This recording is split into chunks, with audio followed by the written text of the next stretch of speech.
We've arrived at the final lecture for Psych3202. Congratulations to you all for reaching this point. It's been really fun introducing you all to this discipline that I'm so passionate about, and I hope it's been a good experience for you.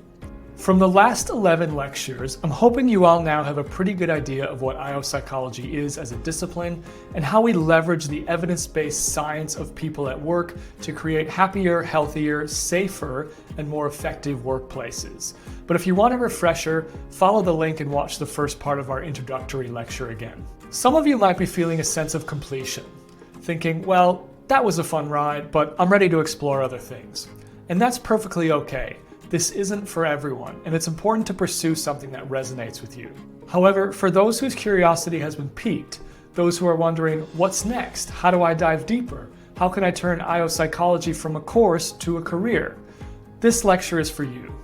Today we're discussing what the next steps are for those of you wishing to pursue a career in this space. And this topic will be covered in two parts. Our pre-recorded lecture will map out the possible routes to a career in this discipline, and during our regular lecture debrief, we'll host a panel discussion featuring recent graduates from both the Masters of Organizational Psychology and the Masters of Business Psychology programs.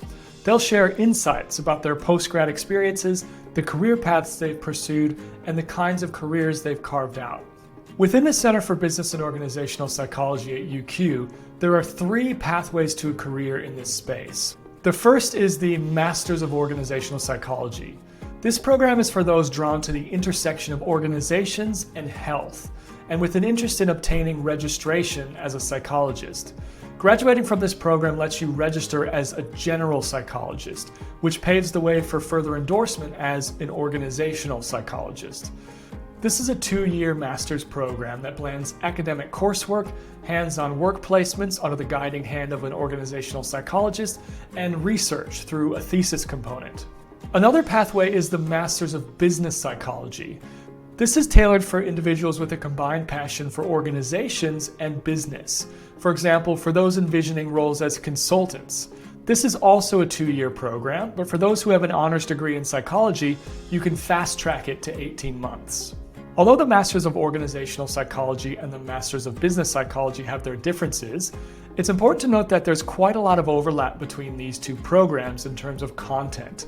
Both of these programs dive much deeper into the content we've explored in this course, so you're not missing out on important elements when choosing a pathway that's more tailored to your interests. The third pathway is a PhD in business or organizational psychology. This is for people wanting to pursue a career that blends research and practice, and who aspire to leadership in the field. It gives you skills in critical thinking and the diagnostic and methodological skills that set you up to be able to shape the practice and improve the state of the art. A PhD isn't just a ticket to academia. In fact, around 70% of our PhD graduates transition to industry roles, with many eventually moving into senior leadership and executive positions.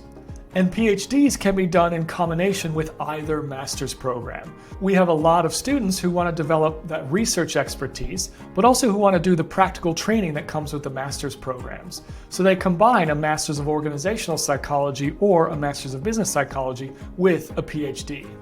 We're now going to hear from the director of the Masters of Organizational Psychology, Dr. Kirsten Wei, who's going to tell us a little more about what the program involves. UQ's Master of Organisational Psychology program will teach you about the psychological processes and complex dynamics that exist within workplaces and how these can influence human behaviour.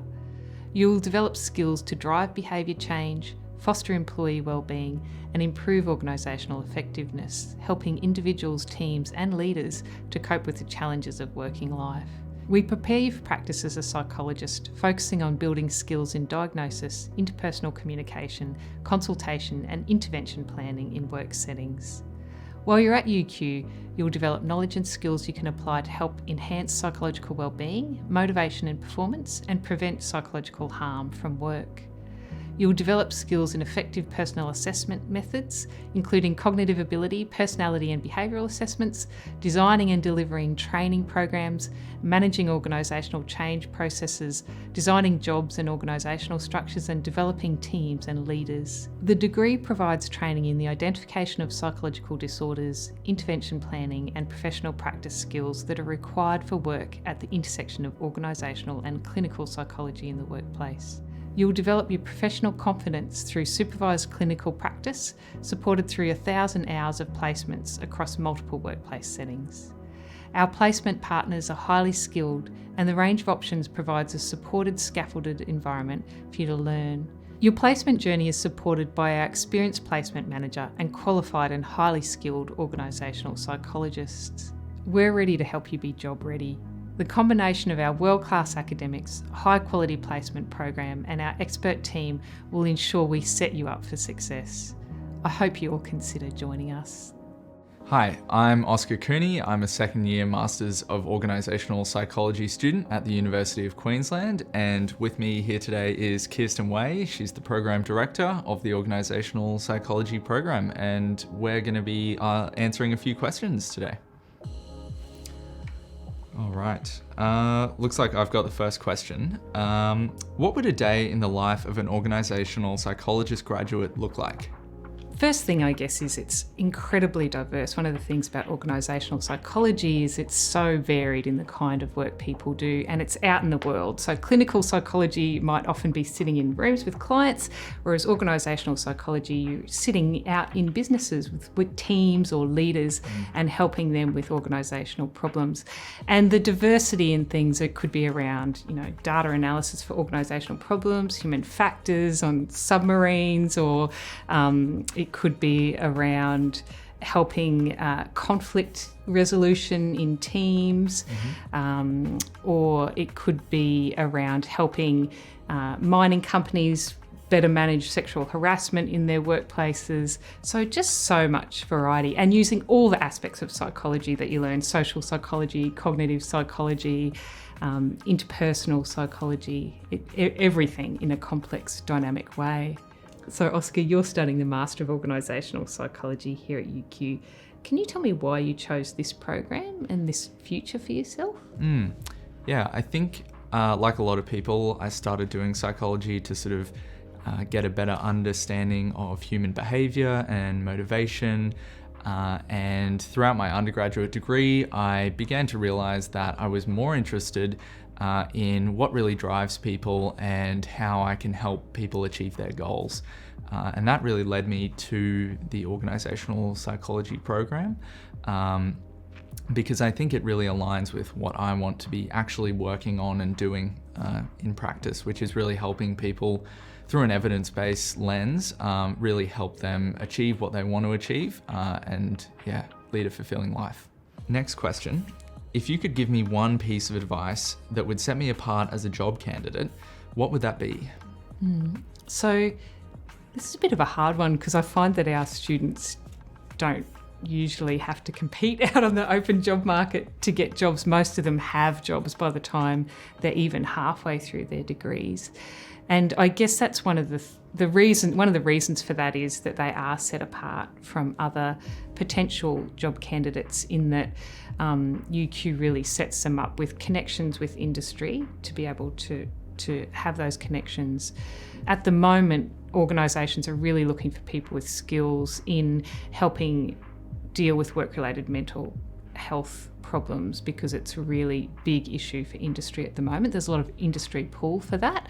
So our graduates are really well placed in filling that need, and there's just not enough organisational psychologists out there. So I think having a Master of Organisational Psychology from UQ just really sets people apart.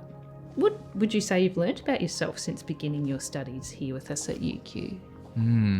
That's a really good question. I think the program offers a lot of opportunity for reflection, both personally and professionally. And I think with that comes a better understanding of the strengths that I bring to organizations and to the people I work with, and also some of the areas that I could maybe develop a bit more. Sometimes I can get a bit bogged down in the weeds a bit and get a little bit too focused on the work I'm doing. So those sorts of things that really benefit both me as a professional, but just me in general, in my personal interactions, have been really great to really start to understand through the program. Last question.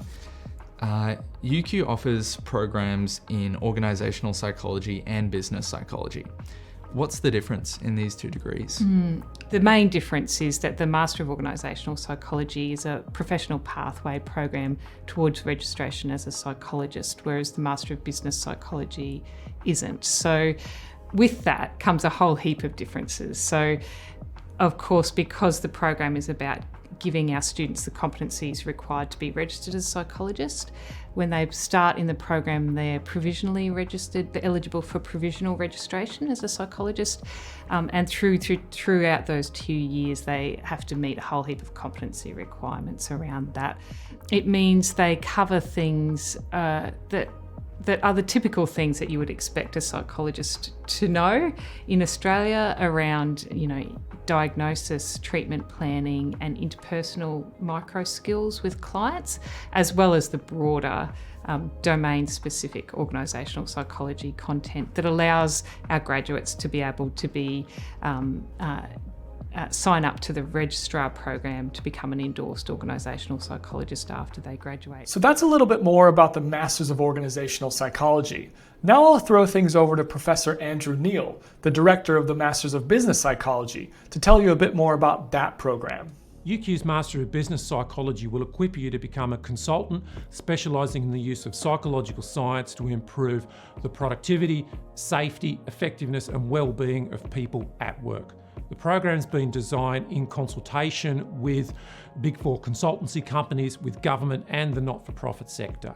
The unique feature of the program is that it combines psychology with business. So the psychology component of the program equips you with the science that you need to understand people. So to understand how to motivate and inspire people, how to build effective leadership within an organisation, how to develop people's talents and capabilities, how to build a positive organisational culture. The business component of the program gives you an understanding of the broader context within which those people sit. So it's about understanding strategic management, business processes, so that you're not just focusing narrowly on the people component, but you can understand the system as a whole and develop interventions that are truly effective, both for the organisation and for the people within the organisation.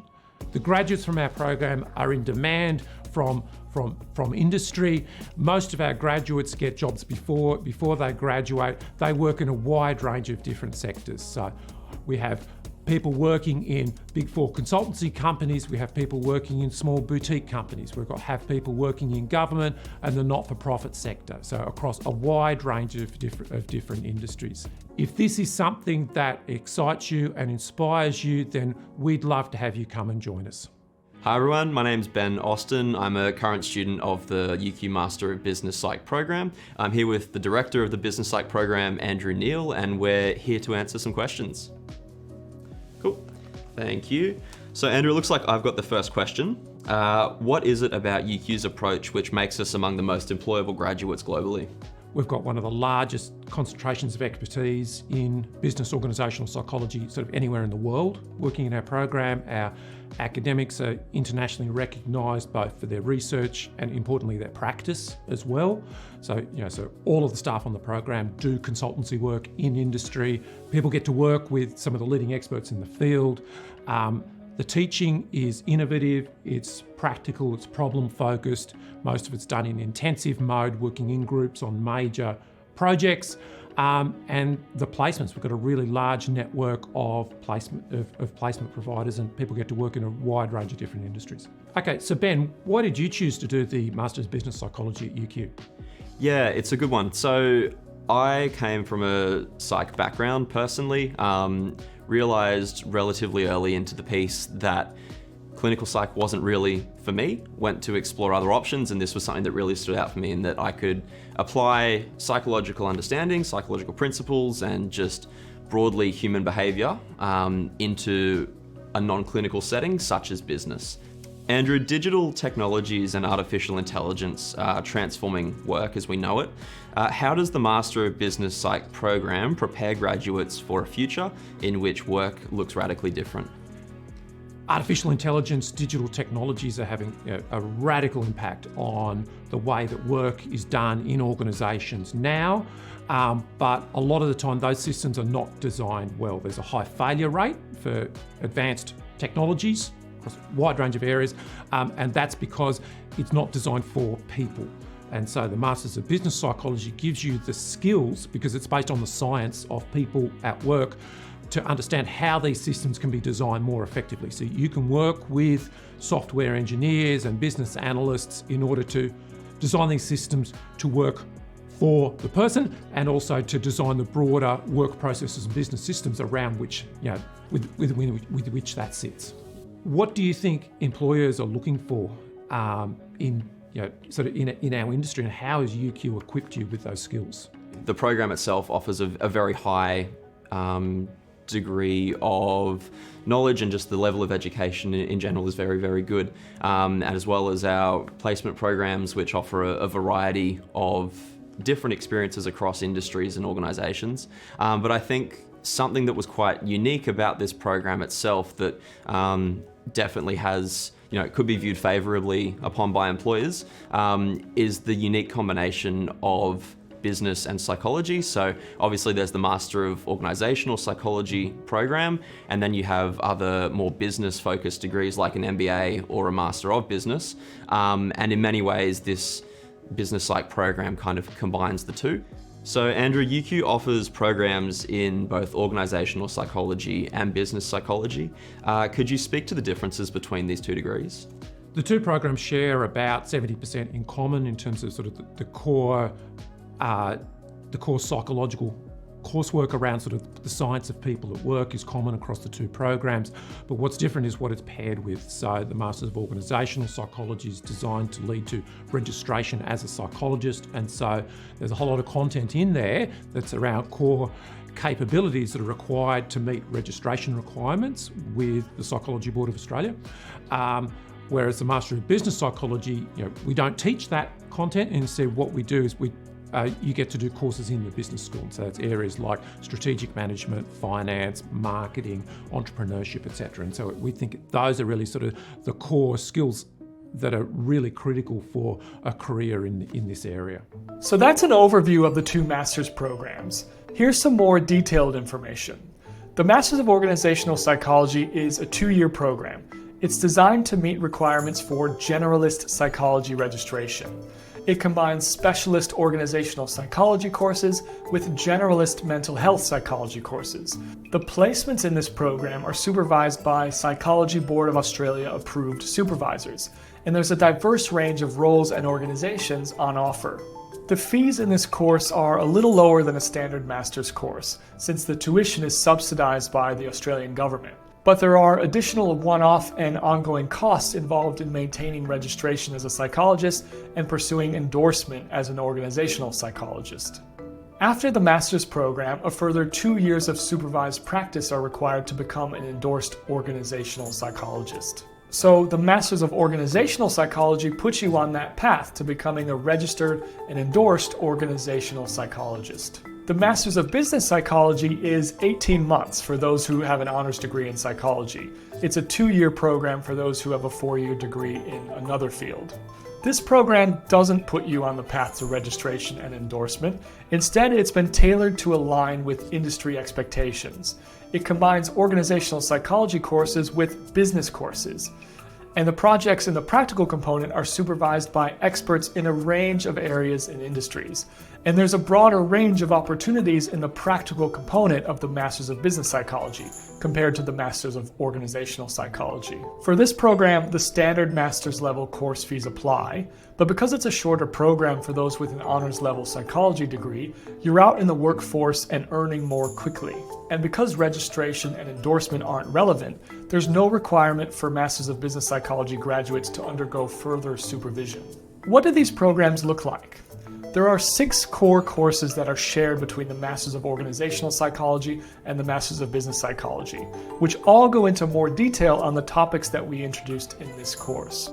These core courses are Job and Organizational Design, Organizational Change, Advanced Organizational Psychology, Applied Research Methods, Motivating and Leading, and Advanced Personnel Training.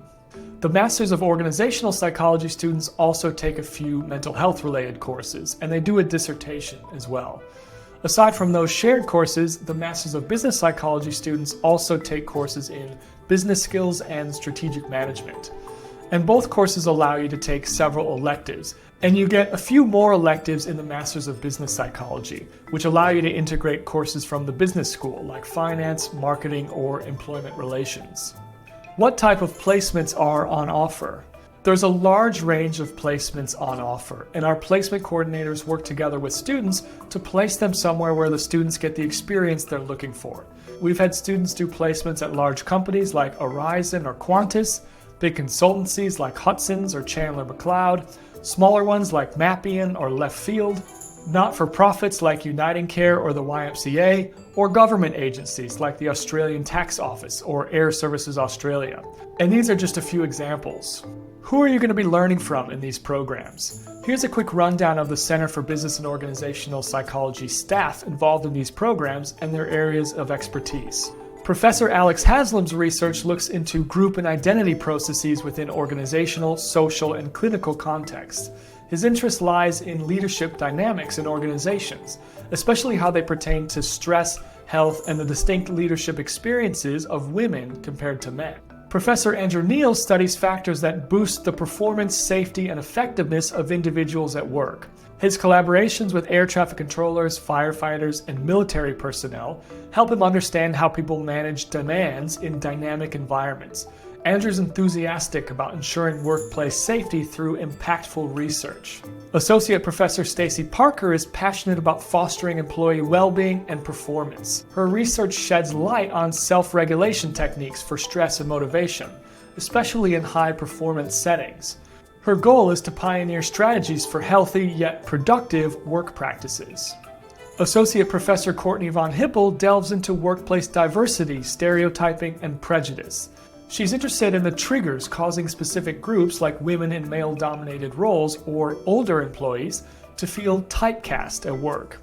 Courtney's ultimate aim is to enhance workplace engagement and well-being. Associate Professor Nick Steffens conducts research centered on how leaders can motivate and rally their teams. Beyond leadership, Nick's interests span self-identity in organizations, workplace well-being, and creativity. Nick's work aims to uncover factors that make organizations healthier and more effective. Dr. Kirsten Way focuses on supervisors' roles in conflict, safety, stress, and overall well-being at work.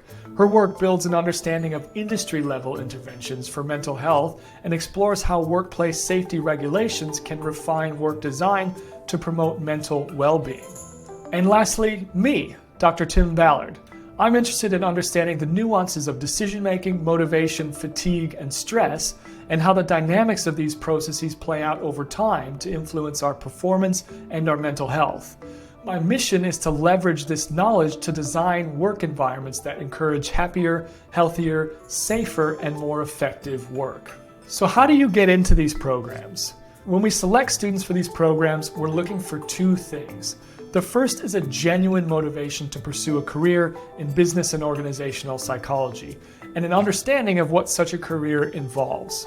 The second is ability. So how can you demonstrate these things? As you approach your 4th year, consider diving into an IO psychology-related thesis, or perhaps applying for a summer scholarship in the Center for Business and Organizational Psychology. Some students find value in gaining relevant work experience prior to entering a master's program. However, it's important to remember that these aren't prerequisites. Not having any of these experiences under your belt isn't a deal breaker. We often welcome students into the programs who haven't had the chance to explore organizational psychology during their undergrad or honors studies. Sometimes people don't have a chance to do an honors thesis in an organizational or business psychology related topic, or they don't realize until later on that this is what they're passionate about. And that's okay. We also quite commonly have students who transition directly from their honors year. They might not boast extensive full-time work experience, but their strong academic track record and their enthusiasm for the discipline make them prime candidates for entry into the master's programs. If you're keen to know more about the application process and entry requirements, check out the link in the description below. And feel free to send me, Kirsten, or Andrew an email if you have any questions. I'm really looking forward to seeing you all in this final lecture debrief. Our panel discussion will be a great opportunity to learn from former students about their experience in the master's programs and where their career has taken them since. I'll see you all then.